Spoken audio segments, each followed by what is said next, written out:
আসসালামু আলাইকুম। সবাই কেমন আছেন? আশা করি ভালো আছেন। আল্লাহর রহমতে আমরাও ভালো আছি। আজকে আমি একটা কেকের রেসিপি নিয়ে চলে আসলাম। একদমই যারা কেক বানাইতে পারে না, যাদের কেক সফট হয় না, তাদের জন্য আমার এই ভিডিওটা। আর ভিডিওর ভিতরে আমার কি কি ভুল হয়েছে, ওই ভুলগুলো আমি আপনাদের সাথে শেয়ার করব।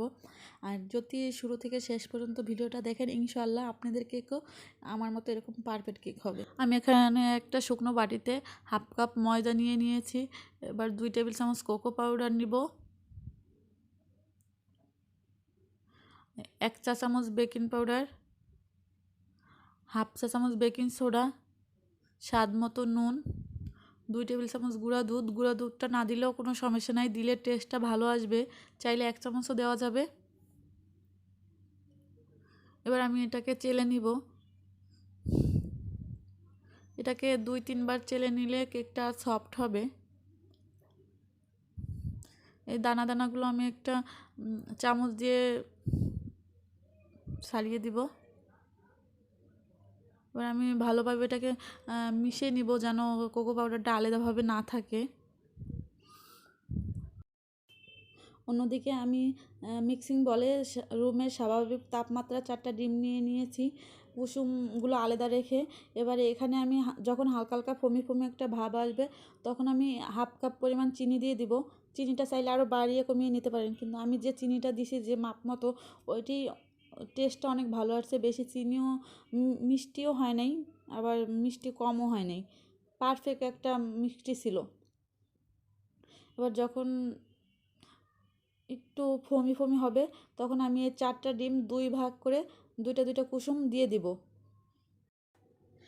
যেহেতু এটা স্পঞ্জ কেক, তার জন্য আমি এখানে 1 টেবিল চামচ তেল ব্যবহার করব। আর এই যে চকলেট ইমোশনটা, এটা আমার অনেক আগে দেওয়া উচিত ছিল, আমার খেয়াল ছিল না, এই কারণে আমি দিতে পারি নাই। আর দেওয়ার পরে যে আমি বিট করে নিব, ভয়তে বিট করে নেই, যেহেতু তেল দেওয়ার পরে বেশি বিট করা যায় না, এই কারণে আমার এই যে চকলেট ইমোশনটা ভালোভাবে বিট হয় নাই। বিট করার জন্য ওটা আরও আগে দেওয়া উচিত ছিল, কিন্তু কি আর করার। তাও আল্লাহর রহমতে কোনো সমস্যা নেই। এখন আমি শুকনো উপকরণগুলো অল্প অল্প দিয়ে আলতো হাতে মিক্স করে নিব। এটা কিন্তু অনেক সাবধানে মিক্স করতে হবে, বেশ জোরে জোরে মিক্স করলে কিন্তু ডিমের ম্যানানটা নষ্ট হয়ে যাবে। আমি এটাকে শুকনো উপকরণ 3 ভাগে ভাগ করে যে করে নিচে, এখানে আমি 2 টেবিল চামচ দুধ ব্যবহার করেছিলাম, লিকুইড দুধ। অনেক আলতো হাতে কিন্তু এটা মিক্স করতে হবে, না হলে কেক বেক করার পরে কেকটা চুপসে যাবে। আর আমার কথা বলতে সমস্যা বলতে কি, আমি সুন্দরভাবে কথা গুছিয়ে বলতে পারি না ভিডিওর মধ্যে, এটাই আমার বড় সমস্যা। ইনশাআল্লাহ কোনো একদিন আমি সুন্দরভাবে ভিডিও করে সুন্দরভাবে কথা বলবো। সবাই ক্ষমার দৃষ্টিতে দেখবেন, আর এটাকে স্বাভাবিকভাবে নেবেন। অন্যদিকে আমি 6 ইঞ্চি মলে একটা লেখালেখির কাগজ, ওইটা গোল করে কেটে নিয়েছি, আর নিচে তেল ব্রাশ করে দিয়েছি। এখানে আমার একটা ভুল আছে, আমি পরবর্তীতে বলে দিব। এবার আমি এগুলো টাপ করে নিচ্ছি উপর থেকে ব্যাটারটা ঢেলে। এখন আমি একটা কাঠি দিয়ে এটাকে একটু, আমি 10 মিনিট আগে চুলায় একটা বালু দিয়ে চুলায় একটা পাতিল বসিয়ে নিয়েছিলাম। এখন মিডিয়াম আছে কেকটা বেক করতে দিয়ে দিছি। এখানে আমি 1 কাপ পরিমাণ হুইপ ক্রিম নিয়েছি। 1 কাপ পরিমাণ আমার দরকার ছিল না, তাও আমি নিয়েছি। আর এখানে যে একটা হ্যান্ড গিটার দেখতে পারতেছেন, এটা আমার কাছ থেকে 550 টাকা নিয়েছে। আলহামদুলিল্লাহ, আমার অনেকেই এটা দিয়ে আমার কাজ ভালোই হয়। যারা প্রফেশনাল কেক বানায় তাদের হয়তো দামি গিটার লাগে, আর আমরা টুকিটাকি কেক বানাই, এটা দিয়ে আলহামদুলিল্লাহ চলে যায়। আমি 4-5টা কেক বানাইছি, তাও খুবই ভালো কাজ করছে এটা দিয়ে। আপনাদের কাছে হয়তো 500 টাকাও রাখতে পারে, এটা আমার কাছ থেকে 450 টাকা 550 টাকা নিছে।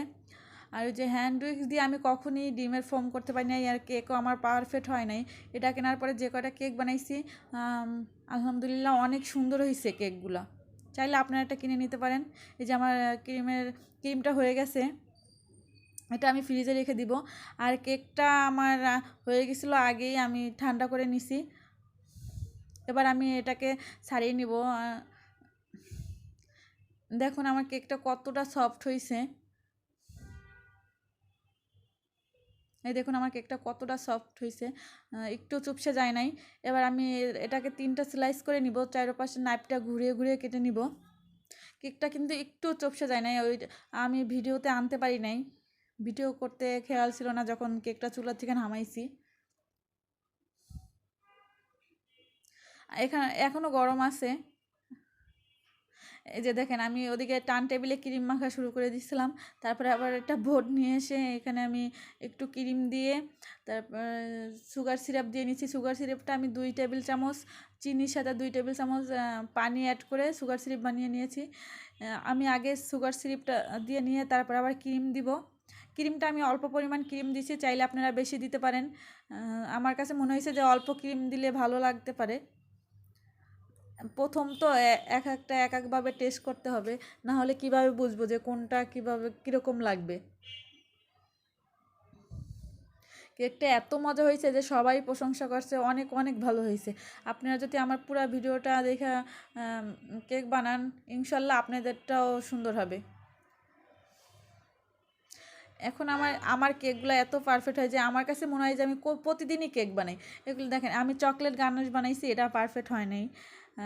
দুধ বেশি হয়ে গেছিলো, কোনো সমস্যা নাই, কেকটা খাইতে অনেক টেস্ট হয়েছে। আর চকলেট গানাশটার জন্য অনেক ভাল লাগছে, চকলেটের পরিমাণটা কম ছিল এখানে, এই কারণে পাতলা হয়েছে। আমি লেয়ার আর এক লেয়ার বসিয়ে দিচ্ছি। এবার সুগার সিরাপ দিয়ে নিব। সুগার সিরাপ দিলে কেকটা সফট থাকে। স্পঞ্জ কেকে সুগার সিরাপ দিতেই হয়। এবার এবার আমি এটাকেও হালকা ক্রিম দিয়ে নিব।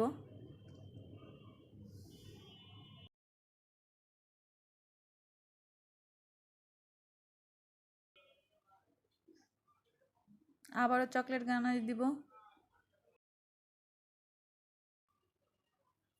এবার আমি উপরের লেয়ারটা দিয়ে নিব।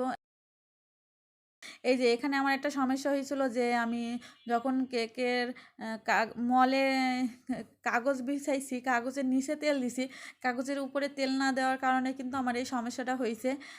আপনারা এই ভুলটা কখনই করবেন না। আর এখানে কিন্তু কাগজ ছিল না, কাগজের একটু ছাপ ছাপ পড়েছিল, ওটা কোনো সমস্যা হয় নাই। ওটা কাগজের মতো মনেই হয় নাই, খাওয়ার সময় বাজে নাই, কাগজটা আর মুখে বাজে নাই। এবার আমি হালকা ক্রিম পুটিং করে নিব। একেবারে ফিনিশিং করতে যাবেন না, তাহলে কেকটার ফিনিশিংটাই নষ্ট হয়ে যাবে। কেক আপনার নাইফের মাধ্যমে কেক উঠে আসবে। হালকা ক্রিম মেখে যদি ফ্রিজে রাখেন, কতক্ষণ রাখতে হয় সেটা আমি তেমন কি বলবো, আমি এখানে রাত্রে রাখছি, সকালবেলা কেকটা ফিনিশিং করছি, এত সুন্দর হয়েছিল।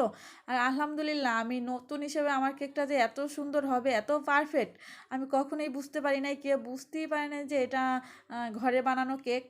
শুধু নাম লেখার সময় একটু সমস্যা হয়েছে, ওইটা আপনারা ভিডিওতেই দেখতে পারবেন। আর ডিজাইনটা ডিজাইন করতে এত ভালো লাগছে করার পরে।